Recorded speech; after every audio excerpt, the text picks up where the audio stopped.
공인중개사 부동산공법 강사 고르는 방법. 안녕하세요. 부동산 빌런입니다. 공인중개사 공부를 시작하신 분들은 공인중개사 시험 범위가 얼마나 방대한 양을 다루고 있는지 아실 겁니다. 공법에 대한 설명을 시작하기 이전에 공인중개사 시험 과목별 다루는 양을 살펴보겠습니다. 지금 보여드릴 자료는 저의 견해나 자료 조사에 의한 것은 아니고 공인중개사 공법을 가르치는 모 1타 강사가 수업 중에 언급한 내용을 기반으로 한 것입니다. 1차 과목부터 살펴보겠습니다. 부동산학 개론은 법 과목이 아니지만 이 과목이 다루는 내용을 법조문화 한다면 약 1000개 정도의 법조문으로 구성됩니다. 민법 및 민사특별법도 약 1000개 정도의 법조문으로 구성됩니다. 2차 과목의 중개사 법령 및 실무는 약 120개의 법조문으로 구성되고 부동산 공시법 및 부동산 세법은 약 250개의 법조문으로 구성됩니다. 마지막으로 공법은 약 3200여 개의 법조문으로 구성된다고 합니다. 공법을 제외한 나머지 과목의 범위를 다 합치더라도 공법보다 양이 작습니다. 이렇게 방대한 양을 가진 과목은 전략적인 선택을 해야 합니다. 120여 개의 법조문으로 구성되는 중개사법과 3200여 개의 법조문으로 구성되는 공법의 한 문항은 같은 무게입니다. 중개사 법령 및 실무보다 26배 이상 많은 범위를 공부해야 하는 공법을 고득점하기란 당연히 쉽지 않습니다. 그러므로 수험생들은 중개사법 70점, 공법 50점, 공시세법 60점과 같은 식의 전략을 세우는 것이 합격을 위한 지름길이란 것을 알 겁니다. 공인중개사 시험은 절대평가이기 때문입니다. 절대평가 시험에선 평균 60점 이상을 득점하고 40점 미만으로 점수를 맞는 과목만 없으면 됩니다.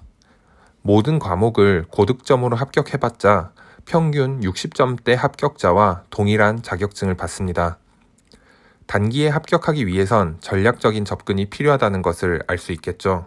전략적이고 현명하게 공부하는 방법에 대해서는 추후에 다루기로 하고 먼저 공법의 특징에 대해 알아보겠습니다. 3200여 개의 법조문 때문에 공법은 수험생들에게 공포의 법이라는 별명으로 불리곤 합니다. 저 또한 실전 시험에서 공법은 과락을 겨우 면한 점수로 합격을 했습니다. 물론 목표했던 점수 범위였긴 하지만요. 그렇기에 제가 감히 공법에 대해 언급을 드려도 되는가를 고민하며 추가로 강의도 들어보고 다른 수험생들의 사례도 분석하여 영상을 만들었습니다. 저의 영상을 보시는 분들에게 큰 도움이 되었으면 좋겠습니다. 목차의 중요성에 대한 이야기는 여러 번 강조했습니다. 학습량이 많은 과목일수록 목차를 이해하는 것이 중요합니다. 공법의 목차와 단원별 출제 문항수를 보겠습니다. 공법은 6개의 단원으로 구성되어 있습니다. 그리고 다른 과목과의 차이점이 있다면 최근 10여 년 동안 단원별 출제 문항수가 동일하다는 점입니다. 국토의 계획 및 이용에 관한 법률이 12문제로 가장 큰 비중을 차지하고 있는 점이 눈에 띄실 겁니다. 하지만 국토의 계획 및 이용에 관한 법률이 문항수가 많으므로 이 국계법을 집중 공략해야겠다 하는 생각은 잘못된 겁니다. 12문항이 출제되는 만큼 학습량도 매우 많고 지엽적인 곳에서 문제가 나올 확률도 높기 때문입니다. 국계법은 범위가 많은 만큼 출제 확률이 높은 내용들 위주로 공략해야 합니다. 국계법이 어렵다고 포기할 수도 없습니다. 왜냐하면 국계법에서 도시개발법과 도시 및 주거환경정비법까지 하나의 맥락으로 이어지기 때문입니다. 즉, 앞선 단원을 날려버리면 뒤의 단원이 힘들어지기에 전체를 하나의 맥락으로 이해하는 것이 중요합니다. 건축법과 주택법도 이어지는 내용입니다. 전통적으로 건축법과 주택법은 공법에서 그나마 숨통이 트이는 단원으로 알려져 있었습니다. 암기만 하면 해결할 수 있다는 인식 때문이었는데요. 하지만 해가 거듭될수록 지엽적인 곳에서 문제가 출제되어 단원 전체적으로는 암기해야 할 내용이 늘어나도록 경향이 바뀌어 가고 있습니다. 건축법과 주택법 이 두 개의 단원에서 14문제 대부분을 득점하고 나머지 단원을 대충 찍어서 과락을 면하는 계획까지 세우시는 분들도 계시던데요. 이는 매우 위험한 전략입니다. 건축법과 주택법에 너무 기대지 마시길 바랍니다. 마지막으로 농지법은 앞서 언급한 중개사법과 학습량이 비슷합니다. 하나의 단원이 하나의 과목과 학습량이 비슷해서 양은 매우 많지만 두 문제밖에 출제되지 않는다는 점을 고려하면 비중을 싣기가 어려운 단원입니다. 따라서 농지법은 필수적인 부분만 가져가야 합니다. 공법이란 과목은 기본적으로 엄청난 학습량을 자랑합니다. 많은 양의 학습을 할 때엔 흔히 겪는 문제가 있습니다. 큰 틀을 보지 못하는 것입니다. 두꺼운 기본서로 학습할 시에 두드러지게 나타나는 현상인데요. 세부적인 내용을 하나씩 이해하며 넘어가고 있다고 가정하겠습니다. 세부적인 내용을 다 이해했다고 생각하고 책을 덮으면 내가 무얼 본 거지? 혹은 내가 무슨 단원을 본 거지? 라는 생각이 들 겁니다. 따라서 목차를 기억하며 흐름을 파악하고 그 후에 세부적인 가지를 잡아가야 합니다. 이를 위해서는 큰 틀의 내용을 이해하는 공법 체계도가 필요합니다. 요약집 중에서도 단원의 초기에 단원을 요약하는 체계도가 있는 교재도 있지만 체계도 특강 교재로 학습하는 것이 공법 학습에는 더 적합할 것입니다. 공법은 단원마다 연계되어 있는 경우가 있어서 어느 한 단원을 포기할 수는 없습니다. 또한 매년 단원마다 난이도가 들쑥날쑥하기에 포기한 단원에서 난이도가 낮은 문제가 대거 나올 수 있다는 점을 반드시 인지해야 합니다. 마지막으로 공인중개사 시험의 전 과목에서 암묵적으로 지켜지던 룰이 있었습니다. 개정된 부분이 있는 경우 그 부분은 시험에 꼭 나온다라는 트렌드였지요. 하지만 지난 29회 시험에서 반드시 그렇지만은 않다는 것이 드러났기 때문에 버리는 단원이 없이 전 단원을 꼼꼼하게 공부하는 것이 중요합니다. 공법의 특성을 고려한다면 많은 내용을 빠르게 여러 번 반복해주는 강의가 필요합니다. 공인중개사 시험의 다른 과목들도 그러하지만 특히 공법은 정독으로 한 번 보는 것보다 빠르게 여러 번 보는 것이 효과적입니다. 이 방법을 강의에서도 다루어 주는 강사를 선택해야 합니다.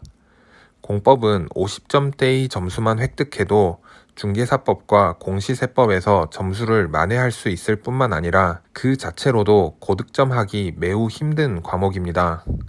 따라서 50점대의 점수를 목표로 인지하고 반드시 필요한 부분만 다루어 수험생의 학습량을 줄여주는 강사가 필요합니다.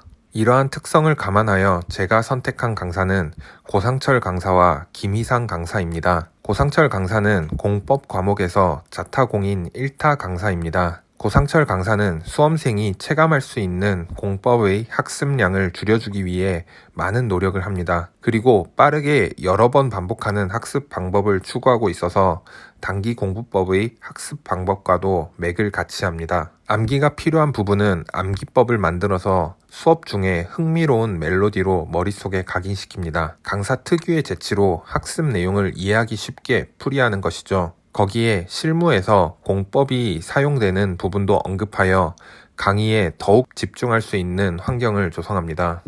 고상철 강사가 강의하는 교재는 모두 고상철 강사와 그의 직원들이 집필하는데요. 교재는 필요한 부분만을 잘 담아내어 단기 공부법의 교재로 사용하기에 훌륭합니다. 다만 패키지 인터넷 강의로는 들을 수 없는 강의가 몇 개 있습니다. 강좌의 이름 또한 매혹적인데요. 시험에 꼭 나오는 테마, 식곡태, 그리고 시험에 잘 나오는 부분, 시잘부입니다.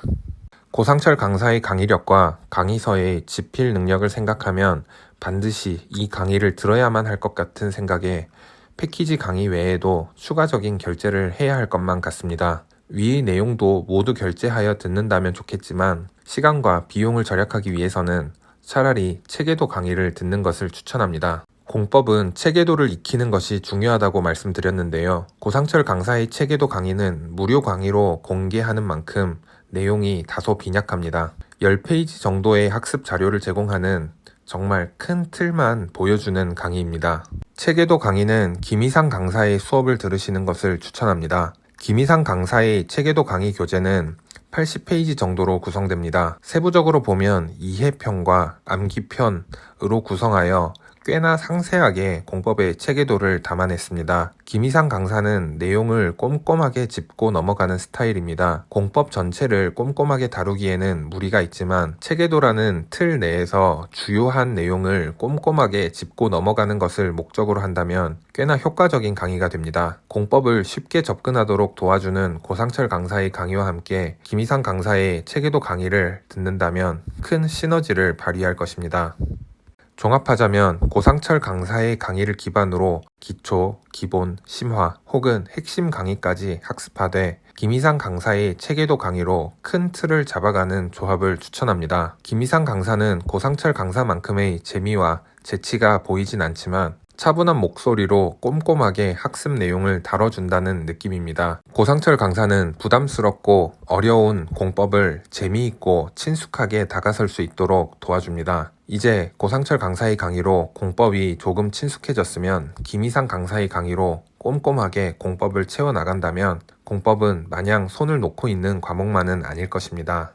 편견은 대상을 있는 그대로의 모습으로 바라보기 힘들게 합니다. 공법을 어렵고 부담스럽다고만 생각한다면 수험 기간 동안 공법은 힘든 대상으로만 기억될 것입니다. 하지만 단기 공부법의 방법을 숙지하고 이 플랜을 따라서 큰 틀을 잡고 세부적인 가지를 잡아간다면 충분히 극복할 수 있습니다. 공인중개사 공부에서 불가능은 없습니다. 방법을 알지 못해서 성공하지 못할 뿐 단기간에도 충분히 가능합니다. 다음 노하우에서는 2차 과목의 강사를 선택하는 법, 부동산 세법 편으로 찾아뵙겠습니다.